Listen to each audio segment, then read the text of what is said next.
Since it appraised for 94,000, we were able to take out 75%, which was 70,500. So that's what I got back. It was more than what I put in, and it's going great right now. I mean, I couldn't believe that was the case. It was awesome.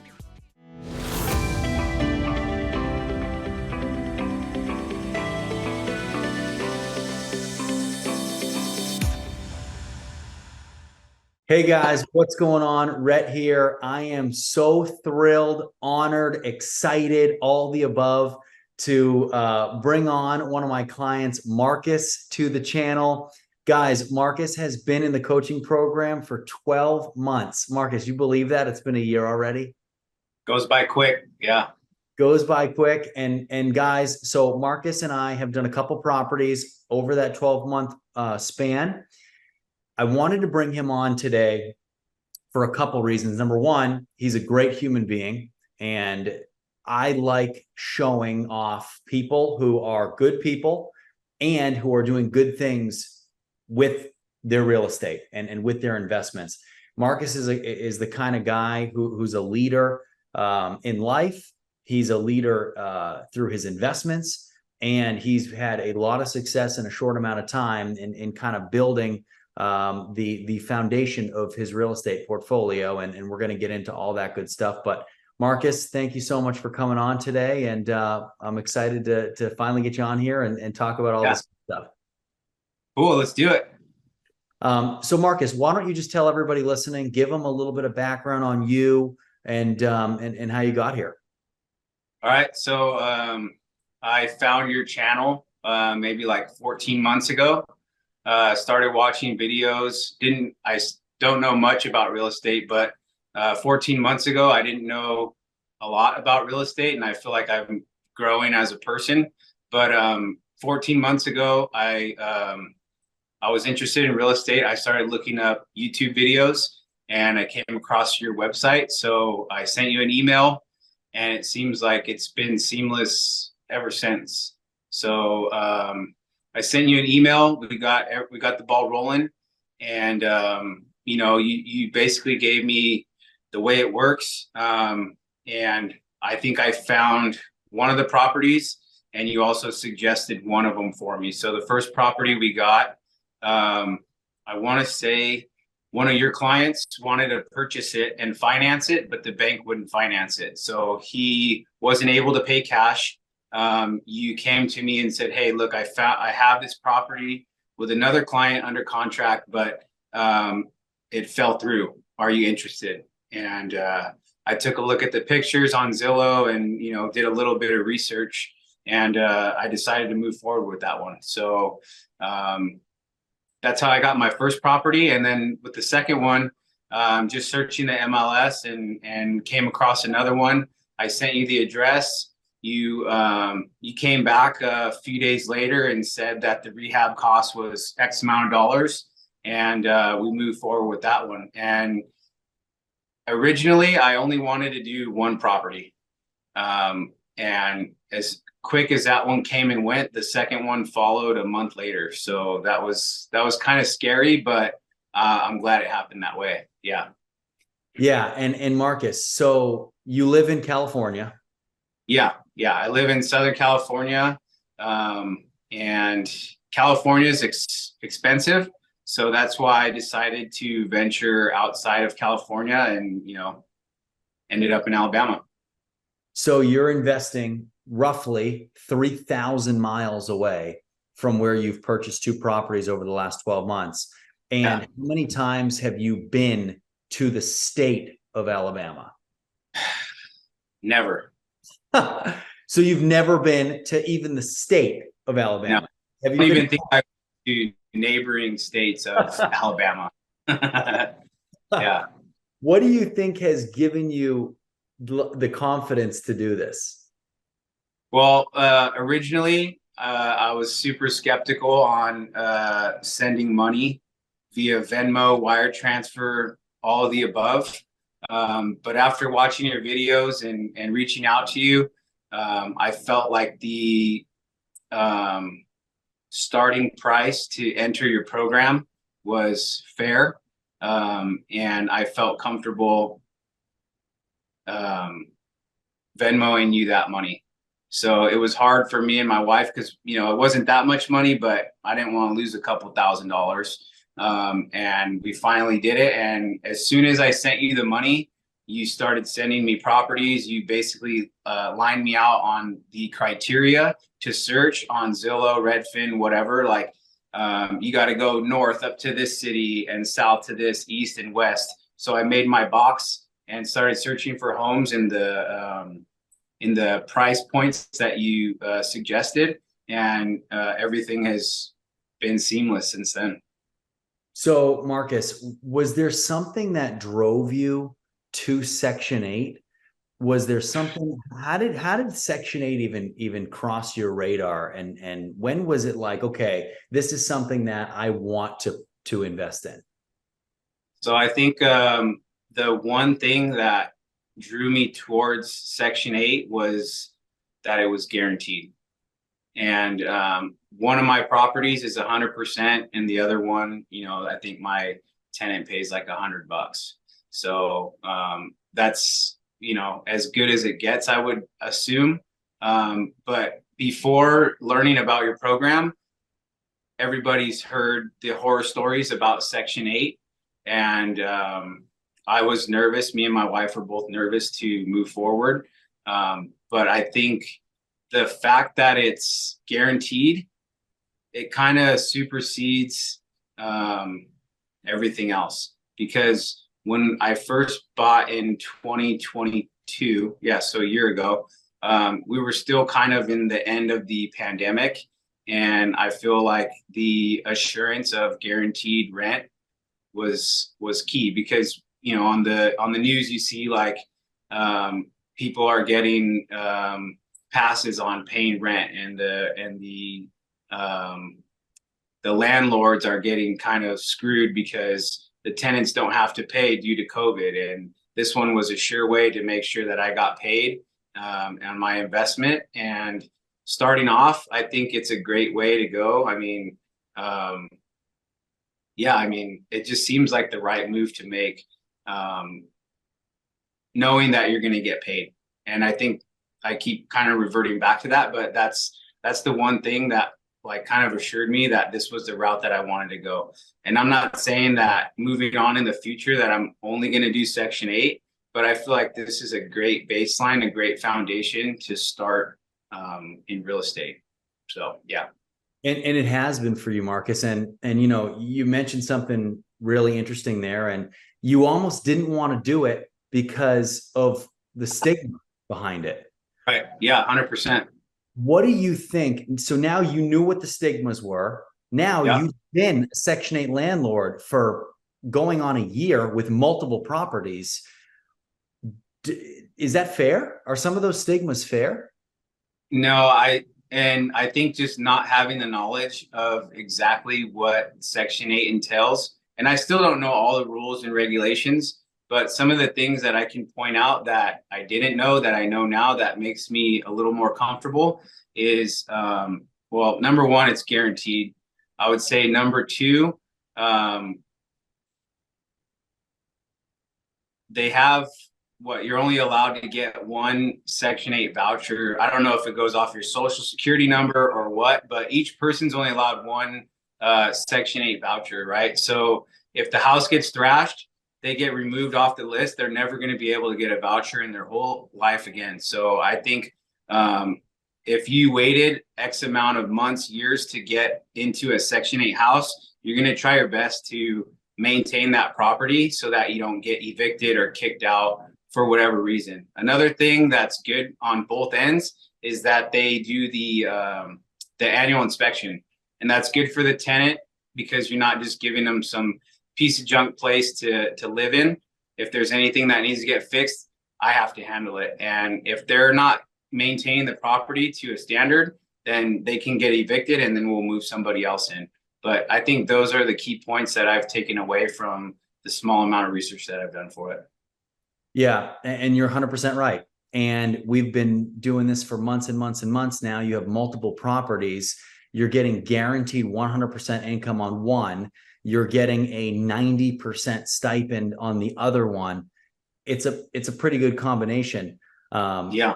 I want to get into your properties, Marcus, because everybody loves to hear about, the details and the prices, and everybody I talk to so many people, and they say, Rhett, this is ridiculous. You're running some kind of scam. You can't buy houses for this amount of money. Something here isn't right. But you are a prime example, and the numbers of your first property are amazing. And I want to talk to you about this because another thing that a lot of people ask me about all the time is the BRRRR method. You've done it to perfection. You've done it multiple times. You've done it to perfection. So the first property you bought for $45,000. Yeah, correct. 45,000. You put 11,500 into it. Yep. You're into it for 55.5. I'm sorry, 56.5. Yeah. It's renting for $943 a month. Yeah. Yeah. And it's full Section 8. That one is $100. Okay, Paid by 100. Okay. So 843 of it is 100% guaranteed. 100 of it comes from the tenant. And that was the first one we did. Cash flow is absurd. And then when you did a cash out refinance on it, you did the BRRRR, bought it cash. What did that property appraise for? $94,000. $94,000. So you were into it for 56.5. Yeah. And appraised for 94,000. So what happened then, Marcus? Explain to everybody watching, when you do a successful BRRRR method like that, and we find the property together, we get our construction team in there, we do the rehab, we get you with property management, we get the best tenant possible in there, then we get you with our lenders, we do the cash out refi.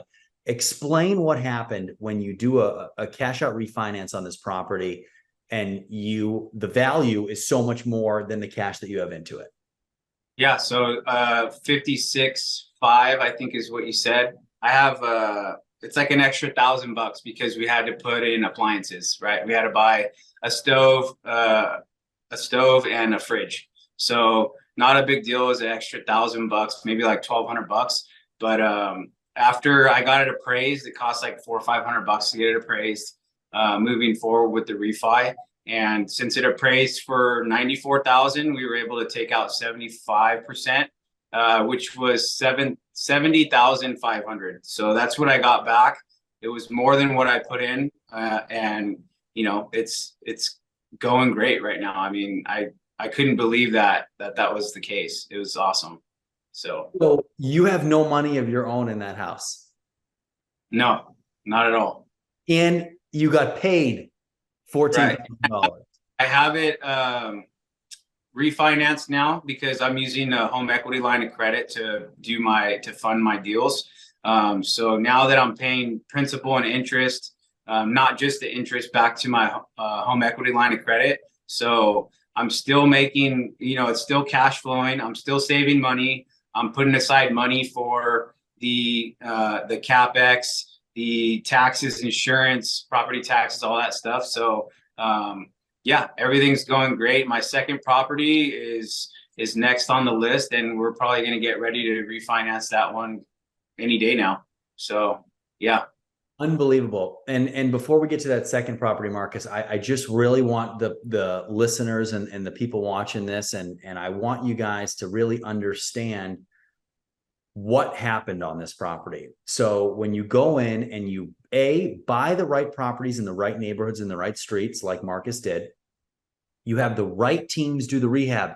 We didn't go in there and spend $25,000 on work because we didn't have to. Right. Going in there and doing what we need to do to cut down on maintenance and make sure that the tenant is happy and comfortable with what they have. The unit appraises for $40,000 more than we're into it for. 40 grand. And then you like you said, Marcus, you pull out 75% of the loan to value is what you get. So the value is 94. We're able to pull out 70. We're only into it for 56. You get a check for 14,000. You put it in your bank account, and now that home has a loan on it, but it's still cash flowing. Yeah. So Yeah. every penny you make is just infinite. You have Yeah. an infinite return because you have none of your own capital still in the deal. Yeah, it's crazy. I know I've talked to a few of my coworkers and I'm trying to get them to jump on board, and I think a few of them reached out to you so far, but they're just kind of putting their feelers out to just test the waters and stuff like that. But I think it's a great thing for anyone who has the capital to jump in on, for sure. Yeah. And Marcus, it is, but you also have to have the ability to look at a deal and like you and I did and pull the trigger on it. And Yeah. that's not an easy thing to do. That's a hard thing to do. You're 3,000 miles away. You entrusted me. You trusted the team to Yep. help you do that. And you said, okay, we're going to go for it. And you put a ton of trust in me. And I'll never forget that, because I remember the phone calls you and I were having where you were like, man, I'm trusting you. We're going to make this. Yeah. Play. We're going to do it. And we did it. And then Sure. we got another house, Yeah. right? So your second house you bought for 65,000. We put Yeah. 21,000 into it. That one needed a good amount of work. Yeah. That one needed some work. That one is currently renting for $950 a month. Yep. So into it for 86,000, renting for 950 with a huge increase coming once that thing comes back around. What was that home like onboarding for you? That one seemed probably just as easy as the second one. That one, I think I found that one and I sent it to you. You said, yeah, let's offer X amount. And I think we ended up changing our offer from like 70 to 65 or something like that after we did the home inspection. So, after we had the property under contract, we did the inspection. After that was, I sent you the money for the rehab. And for the people on here that aren't part of your program, I would say that it's pretty seamless in the sense that and I don't know if it's changed because I haven't bought a property in a year or close to a year, but I remember you telling me for every $10,000 worth of work, it's about a week's worth of rehab. The rehab, you know what I'm saying. So $22,000, we're roughly looking at about 2 weeks worth of time to complete the rehab, and I think it was done in like a week and a half. And the first house that I had was what you said, 11.5. I think, yeah, I have 11.5 down for that as well. That would have taken a week. I think it was done in like 4 days. And you sent me on the second house, you sent me a before and after video walkthrough of everything that got done, which I thought was super nice and good to see the progress from the pictures on Zillow to that's all we have to go on being outside of out of state investors. So we look at the pictures and then you sent me a video afterwards and I was like, man, that looks really good. So right after that, I want to say we had a couple hiccups with the home inspection, the Section 8 inspection, I'm sorry. Just a few little tic-tac things that needed to get fixed. But I think maybe a week or two later, we had a tenant lined up, and the following month on the 1st, they moved in. So since I've had both properties almost a year now, there hasn't been any big hiccups, nothing really to write home about. But I think one property had like an electrical issue that needed to get fixed for $300. So $300 in repairs between two houses in 1 year, I think that's pretty solid.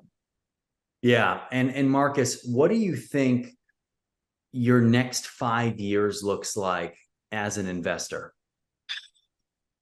To be honest, I want to aim real high, but just to be safe and I would like to meet my goal, I would say 1 to 2 properties a year. And with the amount that I invested in the 2 properties, I most likely could have gotten another 2 properties, but I wanted to just wait the full year to see how the process worked. And with the first house doing the refi and getting more than I put into it, I feel like that's just a perk. And I know it's not always going to work out that way. You're always going to end up leaving a little bit in the property or break even. Or in the best case scenario is like my first property where you get a little bit extra back. So, you know.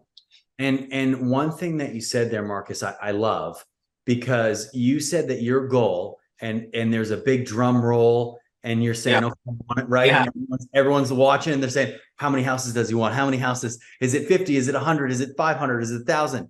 And you say 1 to 2 a year. And I mean, I think that's a feasible goal. You know, I would love to say I'd love to get 3 to 4 properties a year, but if I get at least 1 to 2 a year, then by the time I retire, I could have up to 30 homes and retire and have an extra, you know, I don't know, $5,000 to $7,000 coming in on top of my pension. So I think that's a feasible goal. And I love that, Marcus, because that's a goal that is extremely attainable for you. We bought these 2 houses when you first joined the program in like 3 months. Yeah. You know what I mean? And then you took 9 months to just let them cash flow. Make sure they were good. Just sit back, take in the money. You did your cash out refi and you just kind of hung back and you let it happen.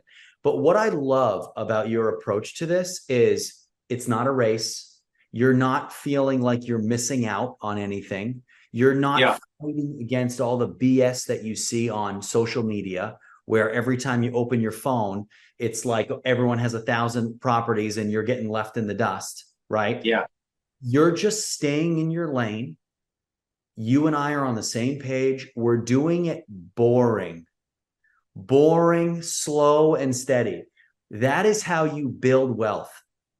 You take your time, you cross the T's, you dot the I's. And just like you said, when you're done with this thing, you'll have 30, no question. And if you wanted to have 50, you'd have 50. If you want to have 20, you'll have 20, because you're doing it methodically. And not a lot of people, because of everything they hear, think about it that way. They go, okay, I have X amount of dollars. What is the fastest way that I can throw a bunch of properties together and just say that I have 10 rentals or 20 rentals or 30 rentals? Yeah. I've been there. And I'll tell you, that's not the way to do it.